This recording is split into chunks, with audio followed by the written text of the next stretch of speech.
Salut à tous et bienvenue dans cette vidéo, et aujourd'hui ce sera le Cubot X6, un smartphone qui m'a été envoyé par TinyDeal pour pouvoir notamment comparer les octo-cœurs avec les quad-core de chez Mediatek pour voir s'il y a vraiment une différence, ce genre de choses. En gros, ils ont décidé de m'aider dans ce but-là, et j'ouvre cette boîte et nous allons pouvoir voir ce qu'est ce téléphone. Donc c'est un téléphone utilisant le Mediatek MT, ah tiens, un protège-écran, c'est sympa, le Mediatek MT 6592, leur dénomination commence à avoir du mal à passer par ma tête. Purée, oh là là.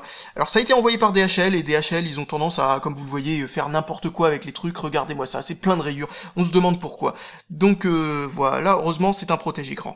Heureusement que c'est un protège-écran d'ailleurs. D'ailleurs c'est même un protège-écran sur le protège-écran.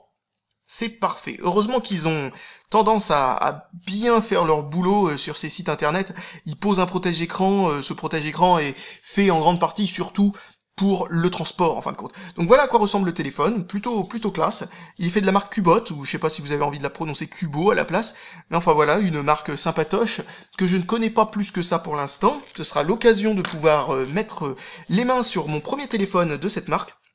Donc il a un géodrame, il fonctionne sur Android 4.2 il me semble, et voilà, je pense que j'ai plus rien de spécial en fait à dire à propos de ses caractéristiques, parce que c'est la seule chose dont je me souviens. Il me semble qu'il a un écran 720p par contre, et sûrement un écran IPS, parce que j'ai pas encore vu pour l'instant de téléphone chinois avec un écran 720p non IPS. Donc hop, nous avons ceci à enlever. Je vous confirmerai bien entendu sur l'écran, là vous pouvez lire sûrement les caractéristiques du téléphone, si je me suis trompé, etc. Vous pouvez vous m'auto-corriger en voyant ce qu'il y a marqué sur l'écran. Donc ça c'est sympa d'avoir fourni ça avec. Nous avons un petit chargeur, un chargeur qui loge à l'intérieur de nos prises. Et ben voilà, c'était pas si difficile. Malgré tout, le problème c'est qu'il ressemble de manière très suspicieuse à un chargeur de très mauvaise qualité, qui n'a pas marqué Cubot dessus, donc bon, on va regarder ça d'un peu plus près un peu plus tard. Tiens, regardons, vu que je ne le vois pas à l'œil nu, je vais le poser sur la caméra. Donc, dessus, il y a marqué 1 ampère, bon, espérons que ce soit vrai. Donc bon, j'essaierai ce chargeur et je verrai ce qu'il vaut. Nous avons une paire d'oreillettes, donc à tester, encore des intra-auriculaires, ça me plaît pas. Ah tiens, bah voilà un câble OTG qui est fourni avec le téléphone, ça c'est une bonne chose. Je sais pas pourquoi certaines marques ne le font pas, mais bon, en même temps, c'est vrai que pas tout le monde utilise l'OTG, donc autant en faire quelques économies là-dessus. Un câble qui n'est pas aussi solide que les derniers que j'ai vus dans des téléphones enfin bon, des téléphones de genre. Et donc une petite notice, alors ça c'est très bon. Franchement, une notice en couleur, etc. Très bien. On dirait que ça a été fait par THL. Ça doit être la même entreprise qui fait ces deux marques. En fin de compte, est-ce que non, pas forcément, parce que THL, il y avait des accessoires complètement différents. Bon, j'espère que c'est pas la même chose que THL, parce que vous l'avez peut-être pas encore vu cette vidéo, parce que je les posterai peut-être pas dans le bon ordre, mais THL, j'ai eu quelques déceptions. Hein. Donc, voyons comment ça s'ouvre. Bon, ah bah dis donc, c'est pas... Ah oui, si, c'est bon, il y a une petite encoche ici. Mais ouais, c'est bien intégré en tout cas la coque sur ce téléphone. Ça c'est quelque chose qu'on peut lui dire, c'est que vraiment le téléphone ne donne pas l'impression d'être fait en deux parties. Hein. Enfin d'être d'avoir un cache amovible quoi. Et ça c'est plutôt un bon point. Donc j'essaye de l'ouvrir comme je peux. Comme vous le savez, j'aime pas tirer sur l'écran du tout. Voilà, c'est fait. Donc une batterie au lithium de... Où c'est que c'est marqué? C'est marqué en Wh. Bordel, c'est marqué en Wh. Alors ça, il va falloir faire un calcul pour savoir ce que ça fait en mAh. Ah non, c'est marqué là. 2200 mAh. Bon, ça paraît tout à fait honnête. Pour, enfin en tout cas pour le type de processeur, je ne pense pas qu'il ait pu oser mentir, parce que 2200 mAh, c'est tout à fait ce qu'il faut pour ce type de téléphone. Donc ici nous avons un port pour une carte SIM complète et pour une carte SIM de type micro SIM, donc si je dis pas de bêtises, et un endroit pour une micro SD. Non, je dis pas de bêtises, c'est bien micro SIM, parce que je confonds toujours, parce qu'en fait la carte SIM normale, c'est le format mini SIM. Et non pas le format SIM complet. Donc SIM normal et micro SIM. Donc pour les fréquences, bien entendu, il ne prétend pas faire le 900 MHz, ce qui me paraît tout à fait normal. Enfin, par rapport à ce genre de téléphone, habituellement, c'est très rare d'avoir le 900 MHz. Et comme je le disais dans une autre vidéo qui sera consacrée à ceci, eh bien le 900 MHz n'est pas particulièrement indispensable en fin de compte. C'est vraiment dans certains cas très très précis que le 900 MHz peut vraiment se révéler être intéressant et important. Donc voici le logo Cubo, Cubot, Q comme vous voulez.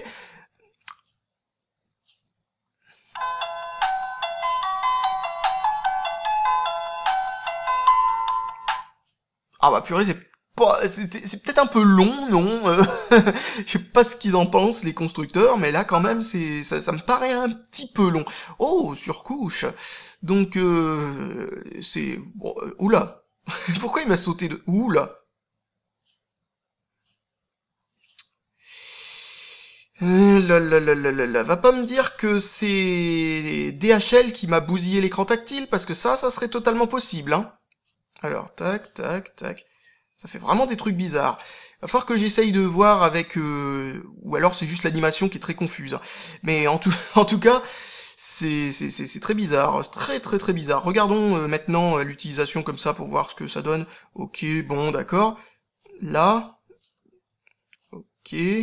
Pas de truc bizarre. Non, ça doit être juste l'animation qui est ultra confuse. Alors là, franchement, je m'attendais pas à ça. Donc, hop... Et bah je vais tester ce téléphone un peu plus tard. Donc regardons les angles de vue. Ok, c'est plus qu'honnête. Donc bon, la luminosité est peut-être un petit peu trop élevée, bien entendu, pour que vous puissiez apprécier de la qualité de l'image, mais en tout cas la qualité est bonne.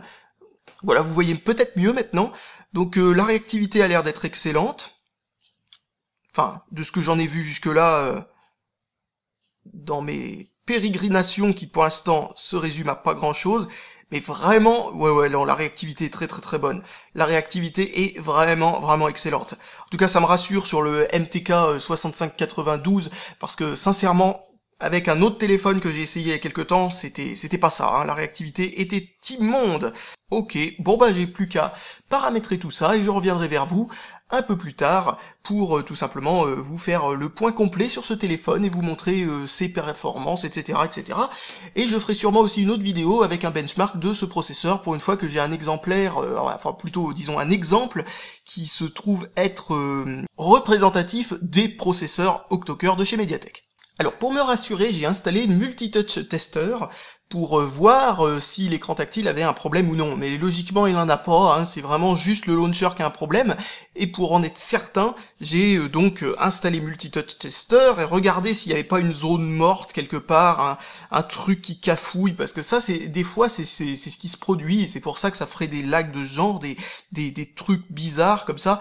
Mais non, en fait, il n'y a aucun problème, hein, comme vous le voyez. Il y a absolument aucun problème. Comme vous voyez, c'est juste l'animation qui est pourrie. Elle repart du début quand... c'est trop n'importe quoi cette animation. Elle est complètement à chier, quoi. Je sais pas du tout qui a testé ça, mais en tout cas, voilà, quoi. Le gars qui était en train de tester le firmware était endormi le jour où il devait tester l'animation du... Oh putain, elle est vraiment horrible. Mais sinon, voilà, ok, y a pas de problème. Un truc, par contre, que j'ai vu qui est assez intéressant, qui est assez original d'ailleurs, si vous allez dans stockage, il y a 16 Go de mémoire de stockage là-dedans. 16 Go, c'est beaucoup. C'est vraiment vraiment beaucoup, je m'attendais pas du tout à ça. C'est marqué nulle part, hein, la boîte ne contient pas de spécifications et tout ça, c'est pour ça que je suis passé si peu de temps sur la boîte. Mais de ce que j'ai pu remarquer, c'est que donc il y a 16 Go de stockage, dont 12 qui sont associés au stockage de fichiers, etc. Vous pouvez stocker ce que vous voulez dedans. Et ensuite, vous pouvez mettre une carte SD, bien entendu, de la taille que vous voulez. Et ensuite, pour le stockage des applications, il n'y a que 1,5 Go à peine. Et donc, vous pouvez choisir le disque d'écriture par défaut, stockage téléphone ou carte SD, mais les applications ne peuvent pas être installées dans le stockage téléphone, comme avec le Ligoo, vous pouvez vous amuser à installer. Donc, enfin, les déplacer, au lieu de les déplacer sur la carte SD, en fait, ça les déplace dans le stockage téléphone. Donc, c'est un avantage dans un sens, mais là où il y a un inconvénient, c'est que, vu qu'il y a autant de mémoire disponible à l'intérieur même du téléphone, moi je me serais dispensé complètement de carte SD. Mais avec seulement 1,5 Go de mémoire de stockage interne, eh bien non, je ne pourrais pas me dispenser de carte SD à cause de ça, parce qu'on est obligé d'utiliser une carte SD pour pouvoir les déplacer. Et ça c'est vraiment bête. Enfin, je crois hein, que c'est le cas, hein, parce que quand on regarde dans l'application, il n'y a pas d'onglet mémoire interne, il y a juste un onglet télécharger. Et si on prend une application que l'on peut déplacer sur la carte SD, ce qui n'est pas le cas d'ailleurs de celle-là, mais voilà, il n'y a même pas le bouton déplacer vers la carte SD, donc je vais mettre une carte SD dedans, on va voir ce que ça donne. Mais avant ça, un dernier truc que je voulais vous dire, c'est que la mémoire ROM là-dedans a l'air d'être extrêmement bonne. Donc j'ai mis une SanDisk Ultra de 64 Go et on va voir si elle est reconnue. Ok, c'est en train de démarrer, ça ne me dit rien de spécial à propos d'une carte SD, je vais dans stockage. Ok, la carte SD a été reconnue, y a pas de problème. Bon, les 64 Go, ça pose aucun problème avec aucun téléphone, à ce que j'ai pu constater. Vraiment, enfin, à moins qu'il soit vraiment vieux, ce genre de choses. Non, j'ai pas envie d'effacer la carte SD, donc je laisse sur stockage carte SD par défaut. Je vais dans gérer les applications. Et là, nous avons la partie carte SD qui vient d'apparaître. Donc, vous êtes obligé d'avoir une carte SD pour pouvoir stocker des applications supplémentaires. Quand les seulement 1,5 Go sont pleins, quoi. Donc, ça me paraît vraiment bizarre. Sincèrement, j'aurais fait le partage de manière un peu plus intelligent. J'aurais mis plutôt genre 5 Go pour les applications et puis le reste pour autre chose. Et puis, j'aurais fait en sorte ou que l'on puisse déplacer, enfin plutôt qu'on puisse déplacer vers une carte SD du coup. Ou alors, avec si peu de mémoire interne, réservé pour les applications, j'aurais plutôt fait en sorte qu'on puisse déplacer directement sur la mémoire interne, parce que 12 Go, au final, je les remplirai jamais, moi. Donc, 12 Go en plus des 1,5 Go pour les applications, donc, bon, voilà, je sais pas, je trouve ce découpage assez étonnant, pas forcément très pertinent, mais sinon, ça me dérangera, enfin, moi, ça me dérangera pas, même si j'ai l'habitude d'installer beaucoup d'applications, notamment des jeux qui prennent énormément de place. A priori, à partir de 1 Go, logiquement, on risque pas grand chose. Surtout qu'en plus c'est Android 4.2, donc on peut le router facilement, contrairement aux téléphones sous Android 4.4, qui sont quand même plus difficiles à router. Et me revoilà après une semaine d'utilisation, et que dire à part, oh là là, mais quel super bon téléphone, sincèrement. Eh bien, qu'est-ce que j'ai à dire de spécial là-dessus? Alors je me suis fait comme d'habitude toute une liste de conneries à dire. Alors j'ai relevé tout ça pendant la semaine. Alors maintenant je me fais un bout de papier, comme vous avez pu le remarquer depuis quelques vidéos. Ça me permet de ne pas oublier certains trucs et aussi d'aller un peu plus vite sur une vidéo qui est très complète, comme d'habitude sur ce genre de périphériques là, surtout quand ils sont bons. Vous savez, les défauts, ça a tendance à me popper dans les yeux, vous savez, genre il suffit de regarder et là tout me revient. Quand c'est des qualités, j'ai tendance à être un peu plus avare en compliments. Alors, premier truc à dire, c'est la qualité de fabrication. Alors, la qualité de fabrication est juste incroyable. Contrairement au téléphone Ligoo, on n'a pas l'impression, en appuyant dessus, etc., que ça va s'enfoncer, etc. Enfin, c'est très rigide, c'est très solide. C'est vraiment de qualité supérieure. Et l'écran tactile, la qualité de l'écran tactile, alors contrairement à ce téléphone de chez THL que j'ai testé l'autre fois, qui, j'adore les reflets à chaque fois, il faudrait que je le tourne dans l'autre sens, ça se voit pas. Qu'est-ce que je disais déjà? Oui, contrairement à celui-là qui a un tactile 10 points, qui est vraiment pas précis du tout, 10 points, c'est complètement ridicule, comme si on allait mettre ses deux mains comme ça sur l'écran, tu sais, pour... c'est complètement débile. Et là, c'est à 5 points, certes, seulement 5 points, mais alors, il est au-delà de tous les autres écrans tactiles que j'ai pu tester en matière de précision. C'est juste impressionnant comme il est précis. Alors sinon, maintenant, on va parler de la cover, une seconde, et comme vous le voyez, elle a quelques défauts. Le premier, c'est ça. Bon, bah, ça tient pas vraiment, en fait. Ça tient vraiment pas bien du tout comme ça. Alors, le deuxième truc aussi, c'est que, à ma grande surprise, c'est une smart cover. Et malheureusement, ça ne marche pas à tous les coups. Voilà, ça marche de temps en temps, mais ça marche pas à tous les coups. C'est vraiment pas... Vous voyez, ça... Allez, éteins-toi.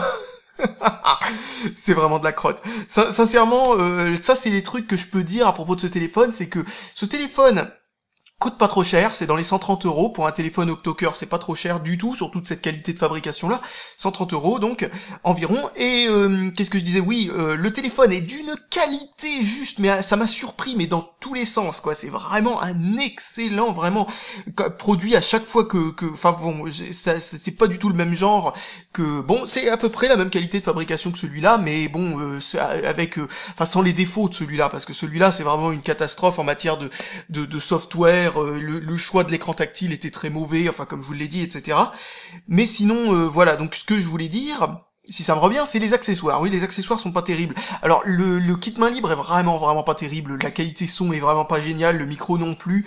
Bon, c'est suffisant pour mettre un appel, hein, pour faire un appel, ce qui est un truc que que je ne peux pas dire à propos de certains kits main libre, hein. Celui-là permet au moins de faire un appel. En tout cas, si vous voulez vous servir pour écouter de la musique, ce genre de truc, acheter un autre truc à côté, parce que ça suffira pas. Le chargeur, c'est pareil. Et comme vous avez vu aussi, cette espèce de flip cover, qui est pourtant sympatoche, eh bien, bon, sa fonction wake up, allez, s'il te plaît, réveille-toi, marche vraiment pas du tout comme il faudrait. Normalement, c'est censé fonctionner, hein, mais sinon, voilà. Bon, je vais l'enlever de là-dedans. Donc voilà, il est bien mieux quand il est sorti de la coque. Fait beaucoup plus fin, etc. J'aime bien le design, qui pourrait faire penser vaguement aux vieux Xperia d'il y a déjà un bon moment, qui n'existe plus, vous savez, avec cette forme un peu spéciale. Il est, enfin, malgré que ça donne l'impression, il est plat, hein, à l'arrière, hein, il est pas courbé, hein, comme ça serait bizarre. Non, il a pas ce truc-là, il y a l'appareil photo qui dépasse à peine, c'est vraiment, c'est rien, quoi. Vous savez, c'est pas comme le nouvel iPhone où ça dépasse un petit peu et ça a tendance à faire les gros titres des journaux spécialisés Android, disons, parce que bon, je sais pas, ils cherchent une excuse pour avoir quelque chose de mal à dire du nouvel iPhone, alors qu'il n'y a pas forcément besoin d'excuses pour en dire, bon bref, changeons de sujet. Donc qu'est-ce que j'étais en train de dire sinon, oui, alors la caméra arrière est plutôt pas mal, et un truc assez impressionnant que je me dois de vous dire, c'est que le flash fonctionne bien, et a un certain intérêt. Alors comme vous pouvez le voir à cette photo de mon KGB bordélique, oui, je sais, c'est n'importe quoi, il faut vraiment que je range quelque chose, bon bref, bon, c'est un petit peu volontairement bordel pour vous amuser aussi. En même temps, qu'est-ce que je disais? Oui, donc comme vous pouvez le constater, eh bien ça a été pris totalement dans le noir, hein, fermé, aucune luminosité, aucune lumière extérieure, sauf celle du flash, et comme vous le voyez, c'est tout à fait compétent, c'est particulièrement impressionnant. Je m'attendais pas du tout à ça sur un téléphone qui a déjà tout le reste des caractéristiques est déjà supérieur à ce que je m'attendais au niveau du prix, alors qu'en plus l'appareil photo soit tout à fait convenable, ça c'est un plus. Et que le flash en plus de ça soit capable de faire quelque chose de convenable aussi, ça par contre c'est une surprise. Alors au niveau de la fluidité, eh bien c'est fluide, hein, mais sans plus non plus, hein, voilà, comme vous pouvez le constater, déjà le bureau est fluide. Allons sur le Google Play Store par exemple. Donc voilà, comme vous pouvez le constater, c'est tout à fait honnêtement fluide, hein, que voilà, bon, il y a bien entendu quelques à-coups quand ça charge les différentes miniatures.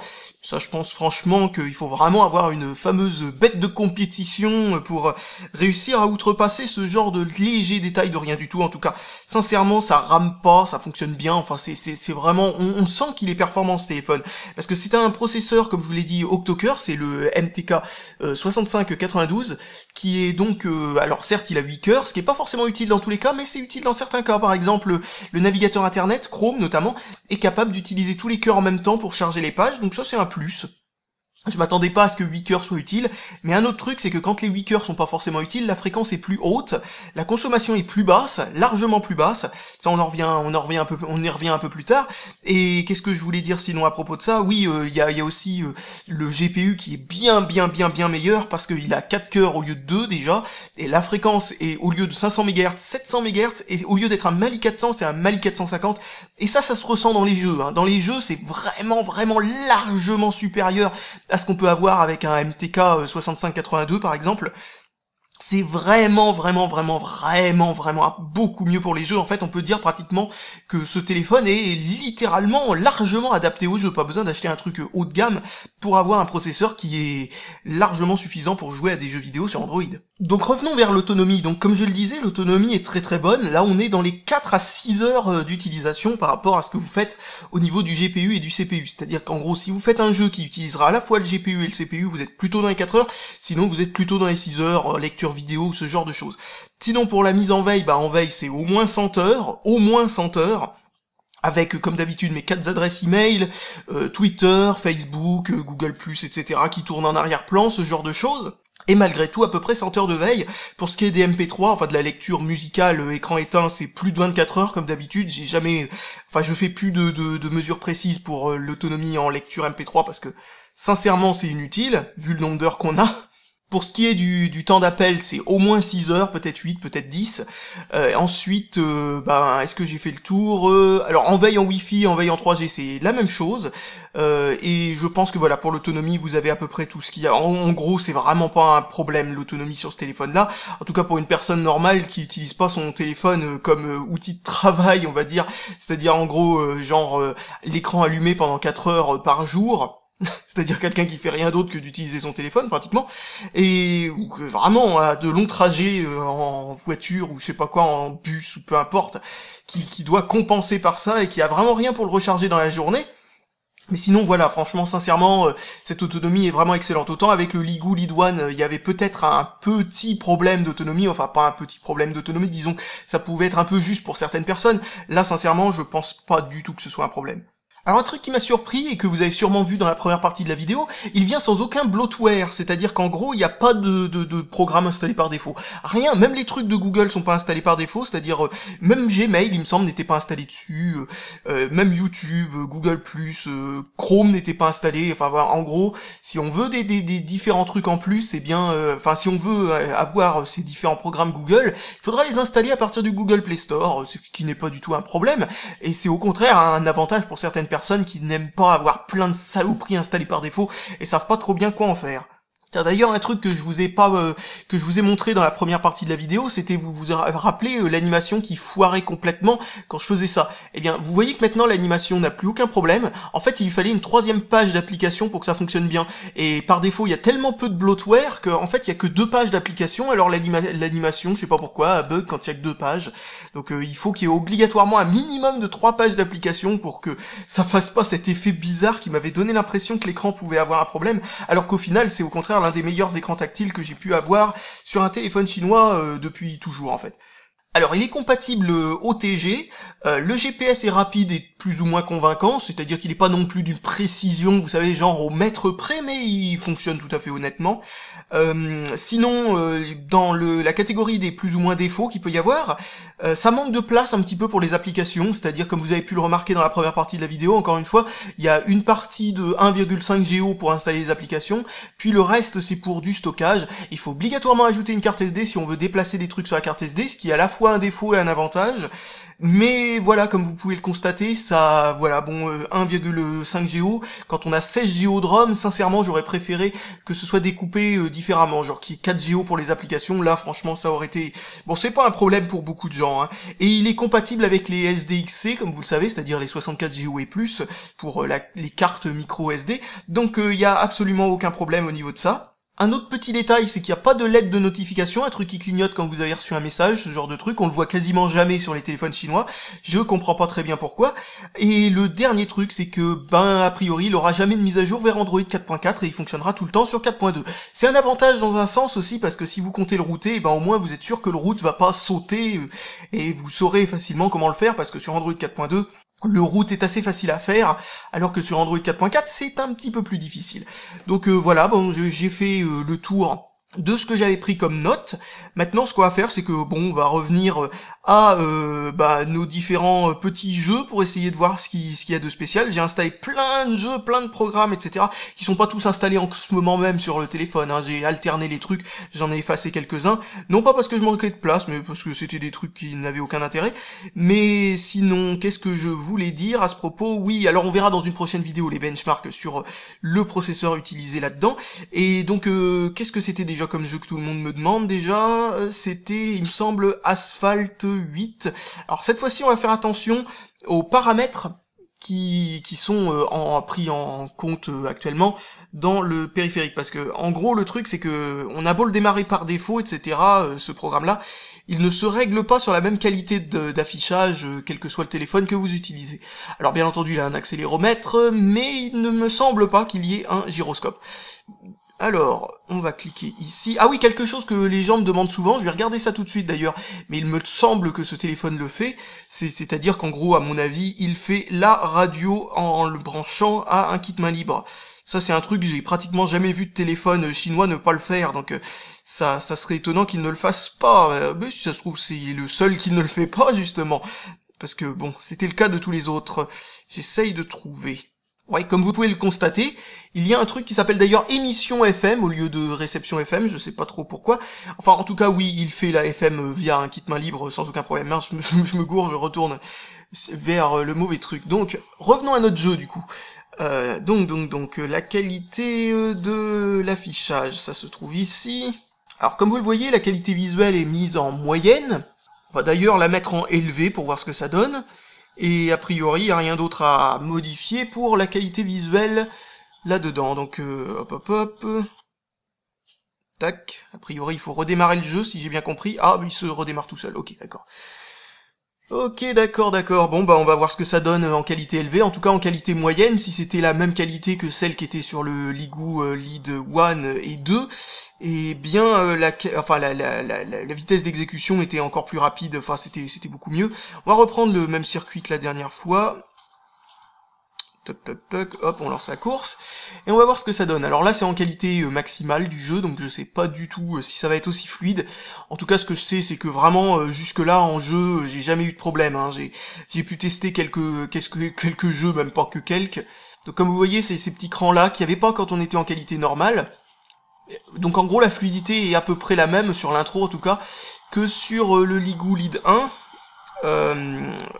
Donc qu'est-ce que je disais, ouais, mais sauf que la qualité était pas la même. On était sûrement en qualité moyenne, ou peut-être encore en dessous. Je n'en sais rien du tout. Oups, je voulais tourner, mais bon, je m'y suis pris un peu tard. C'est vrai qu'on peut faire des dérapages, j'oublie toujours. Enfin, moi je suis vraiment pas un gars qui joue beaucoup à des jeux de course. Oula, je m'y prends vraiment mal, hein. C'est pas grave. En tout cas, le fait d'utiliser l'accéléromètre, ce que je me rends compte, c'est que ça laisse les mains libres plus facilement pour appuyer sur le frein, ce que j'ai pu remarquer. Enfin bref, retournons à un autre jeu qui lui aussi marche en qualité maximum, mais lui fluide. Je n'arrive pas à retrouver où je l'ai rangé dans tout ce bordel. Voilà, c'est Dead Trigger 2. Alors ce jeu, c'est un jeu sympathique, de shoot de zombies, plus ou moins une sorte de FPS en fin de compte, et qui a la particularité d'avoir une maniabilité à l'écran tactile que je trouve tout à fait convaincante. Donc bon bah on va aller rapidement faire un truc. Alors là, le jeu a été réglé en qualité moyenne et pas en qualité élevée, parce que sincèrement, personnellement, je trouve que la qualité élevée n'est pas très bien sur ce jeu-là. Non pas que ce soit inutilisable, parce qu'au contraire, c'est parfaitement fluide. C'est parfaitement fluide, même en qualité maximum. Le truc, en fait, que je trouve problématique, c'est en fin de compte le fait qu'il y a trop d'effets visuels, en fait, et ça me perturbe, moi, personnellement, quand je joue à ce genre de truc, que ça brille dans tous les sens, etc., etc. Donc du coup, qu'est-ce que je disais? Oui, du coup, je préfère laisser en qualité moyenne, parce que ça, voilà, bon, je sais pas pourquoi, mais sinon, franchement, la fluidité est parfaite. C'est difficile de jouer à ce genre de jeu en regardant la caméra en même temps, etc. Enfin, sincèrement. En plus, je vois mal à travers le tout petit écran, genre 3 pouces, non, même pas, l'écran 2 pouces qu'il doit y avoir sur ma caméra. Oups. Donc du coup, j'ai vraiment beaucoup de mal à pouvoir jouer comme il faut. Mais enfin, en tout cas, si vous pouvez le voir, en tout cas, c'est totalement fluide. Si vous voyez des mouvements de caméra un peu saccadés parfois, c'est parce que, en fin de compte, ce jeu-là, si vous le connaissez pas, c'est pas un deuxième joystick qu'on utilise pour comment ça s'appelle? Oups, il y a des trucs derrière moi, je suis trop con. Qu'est-ce que je disais? Oui, pour la visée, en fait. C'est pas un deuxième joystick, en fait. On donne des petits coups comme ça sur l'écran. Ce qui est en fin de compte une très bonne idée de gameplay, parce que avoir un joystick déjà c'est problématique, parce que parfois il peut perdre la trace de notre doigt en fin de compte, plus ou moins. Donc au final, avoir un deuxième joystick serait augmenter en gros les chances de perdre complètement la visée, quoi.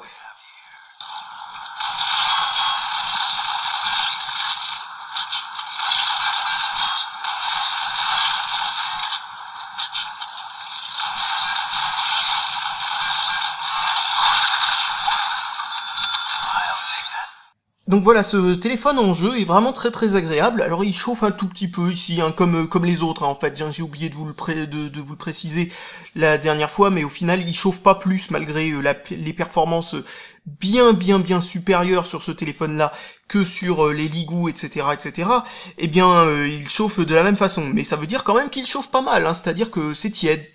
Je sais pas exactement la température que ça donne, mais en gros, au toucher, vous sentez bien que à l'emplacement où il y a le processeur, en fin de compte, hein, eh bien, la température est assez élevée, et ça se communique aussi sur le devant du téléphone, c'est-à-dire que le haut de l'écran tactile est un peu tiède, lui, avec. Donc voilà. Sinon, je pense que j'ai vraiment plus rien de spécial à dire à propos de ce téléphone. En tout cas, excellentissime téléphone. Il fout complètement le Ligou Lead 1 à la ramasse, quoi, hein, mais complètement. Hein. Pour seulement 30 € de plus, environ 130 € au lieu de 100 € environ. Donc sincèrement, je trouve que ça rend le Ligou Lead 1 complètement inutile, hein, sincèrement. Bon, il a peut-être un écran un tout petit peu meilleur au niveau de la fidélité des couleurs, etc. Mais la qualité de fabrication est pas du tout la même, les performances sont pas du tout les mêmes non plus, c'est vraiment bien mieux, le flash, etc. L'appareil photo est à peu près identique, sauf que le flash est meilleur, parce qu'il y a littéralement plus ou moins pas de flash, en fait, dans le Ligou Lead 1, et sinon, qu'est-ce que je voulais dire, sinon, à propos de ça, oui, la qualité du son des différents haut-parleurs est bien meilleure que sur le Ligou Lead 1, enfin bon, bref, en gros, ce téléphone est littéralement bien plus adapté pour la gamme, entre guillemets, que le Ligou Lead 1 essayait de viser, c'est-à-dire environ aux alentours de 100 à 150 €, disons, un truc du genre. Sincèrement, c'est vraiment très bon ce qu'ils ont réussi à faire avec ce téléphone-là, et franchement, au niveau de la solidité et tout ça, il a rien du tout à envier, j'ai l'impression, aux grandes marques, hein. Sincèrement, c'est rigide, c'est extrêmement bien foutu, bien moulé. L'écran, ah oui, aussi un truc que j'ai oublié de vous dire, un truc que j'apprécie beaucoup, c'est qu'ils ont fait un petit peu comme sur les HTC, c'est-à-dire qu'en gros, ils ont mis une collerette de quelque chose au-dessus et en dessous de l'écran, pour que quand il se prend un choc sur le haut et le bas du téléphone, ce soit pas directement la vitre qui prenne, mais cette espèce de partie qui est beaucoup plus résistante. Dans le HTC One, par exemple, vous pouvez voir qu'ils ont mis un rebord en métal en haut et en bas de l'écran. Eh bien, c'est à peu près la même logique qui est en œuvre ici, avec ce rebord en plastique en haut et en bas de l'écran. Ça permet logiquement de faire en sorte de limiter les chocs sur les coins de la vitre, ce qui sont les endroits, en gros, les plus fragiles tout simplement d'un bout de verre, quoi. Si c'est du verre, vaut mieux pas taper dans les coins, vaut mieux taper sur la surface, et pas sur les bords, quoi. Et donc, la façon que ça a été foutu, c'est particulièrement bien vu, quoi, j'ai l'impression. Donc voilà, a priori, j'ai plus rien de spécial à dire sur ce téléphone, il m'a vachement convaincu, donc franchement, sincèrement, je vous le recommande très chaudement, surtout si vous voulez faire des jeux sur téléphone, là où les téléphones de chez Ligou étaient complètement à la ramasse, ainsi que le THL d'ailleurs, qui lui n'a rien pour lui d'ailleurs, c'est pas un mauvais téléphone en soi, mais c'est vraiment un téléphone qui, voilà quoi, il avait pas les performances qu'on attendait d'un processeur MTK 6592. Celui-là, le 6592 est réellement au rendez-vous, on sent les performances supplémentaires, en jeu, il montre vraiment une énorme différence technique, et sincèrement, si c'est ce que vous cherchez, eh bien je vous le recommande encore une fois, très chaudement, et vous pouvez l'acheter par exemple sur Tiny Deal pour les remercier par exemple de vous avoir, de m'avoir aidé à pouvoir vous présenter ce téléphone. Donc voilà, vous pouvez l'acheter bien entendu n'importe où ailleurs si vous voulez, c'est vous qui voyez là où vous l'achetez. Donc voilà, allez, salut à tous et à la prochaine.